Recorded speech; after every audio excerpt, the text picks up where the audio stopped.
కేవలం ఈ పథకం కోసమే కాదు కానీ ఆంధ్రప్రదేశ్ ఆల్రెడీ చంద్రబాబు నాయుడు చంద్రబాబు నాయుడు గారు already for sale పెట్టేసినాడు.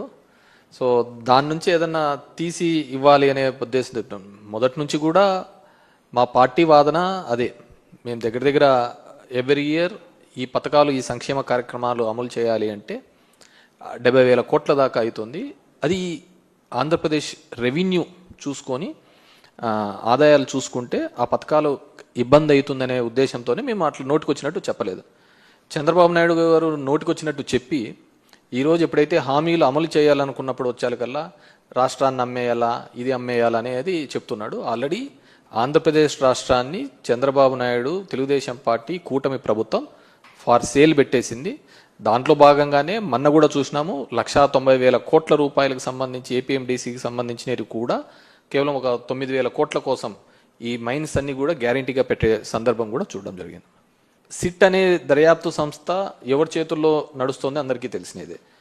SIT remand report కోర్టుకు సబ్మిట్ చేయదు.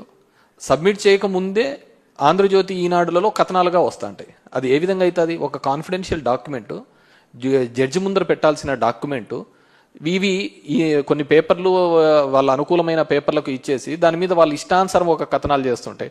ఒకసారి ఏమో అవన్నీ ఇచ్చేసినారంట, ఎలక్షన్లలో పనిచేసినారంటారు, 3,500 కోట్లకు 300 కోట్లు పనిచేసినారంట, మిగతా 2,300 కోట్లు ఎక్కడున్నాయి? ఇంతవరకు బ్యాంకులలో ఉన్న డబ్బులను సీజ్ చేశారనే ఒక పద్ధతికే చూపిస్తున్నారు తప్ప ఫలానా చోట ఇంత బల్క్గా డబ్బులు దొరికినాయి అనే పద్ధతిలో ఎక్కడా కానీ చూపించండి.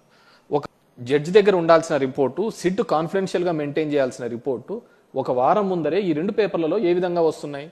వీళ్ళు ఎవరైతే దోషిగా చెప్తారో అతనే పేపర్లలో వచ్చే దోషిగా చెప్తారో అదే సిట్ రిపోర్ట్లో వస్తుంది. ఇంకెక్కడుందంటారు దీంట్లో?